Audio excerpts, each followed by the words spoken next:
ശിവരാത്രി വിളക്കിന് ശേഷമുള്ള ബലിതർപ്പണത്തിന് ആലുവ മണപ്പുറത്ത് വൻ ഭക്തജന തിരക്കാണ് അനുഭവപ്പെടുന്നത്. കുംഭമാസത്തിലെ അമാവാസി ദിവസമായ ഇന്ന് രാവിലെ 10 മണിവരെ ബലിതർപ്പണം നടത്താം.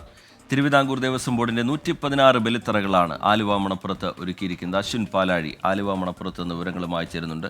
അശ്വിൻ, വലിയ തിരക്ക് ഇന്നലെയൊക്കെ അനുഭവപ്പെട്ടതാണ്. ഇന്ന് രാവിലെ 10 മണിവരെയാണ് ഈ ബലിതർപ്പണത്തിനുള്ള സൗകര്യം ഒരുക്കുന്നത്.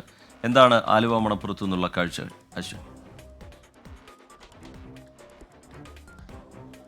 റീജിത്ത്, ഇന്നലെ ശിവരാത്രി വിളക്കിന് ശേഷം അർദ്ധരാത്രിക്ക് തൊട്ടു പിന്നാലെ ആരംഭിച്ചതാണ് ബലിതർപ്പണ ചടങ്ങുകൾ. ഔദ്യോഗികമായി ആ സമയത്താണ് ബലിതർപ്പണം ആരംഭിച്ചത്. അതിപ്പോഴും വലിയ തോതിൽ ആ തിരക്ക് തുടരുകയാണ്. ജനലക്ഷങ്ങളാണ് ആലുവ മണപ്പുറത്തേക്ക്, ഈ പെരിയാറിന്റെ തീരത്തേക്ക് പിതൃമോക്ഷം തേടി, പിതൃപുണ്യം തേടി എത്തിക്കൊണ്ടിരിക്കുന്നത്. ഇപ്പോഴും വലിയ ഭക്തജന തിരക്കുണ്ട്. ഇന്ന് 10 മണിവരെ ഈ ബലിതർപ്പണ ചടങ്ങുകൾ തുടരും. ഒപ്പം ഇന്ന് കുംഭമാസത്തിലെ അമാവാസി നാളാണ്. അന്ന് ബലിതർപ്പണത്തിന് ചില പ്രത്യേക ചടങ്ങുകൾ കൂടിയുണ്ട്. ആ അമാവാസി ബലിതർപ്പണ ചടങ്ങുകൾ 8:30 ആരംഭിച്ചിട്ടുമുണ്ട്. അതിൻ്റെതായ ഒരു തിരക്ക് ഇപ്പോൾ ഏറി വരികയുമാണ്. റീജിത്ത്, എന്തായാലും ഈ തിരക്ക് നിയന്ത്രിക്കാൻ 2000-ഓളം പോലീസ് സേനയാണ് നിലവിൽ ആലുവ മണപ്പുറത്തുള്ളത്.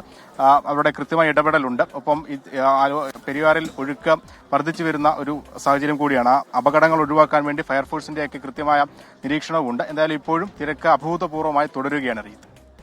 അശ്വിൻ പാലാഴി ആലുവ മണപ്പുറത്ത് നിന്ന് വിശദാംശങ്ങൾ പങ്കുവയ്ക്കുകയായിരുന്നു.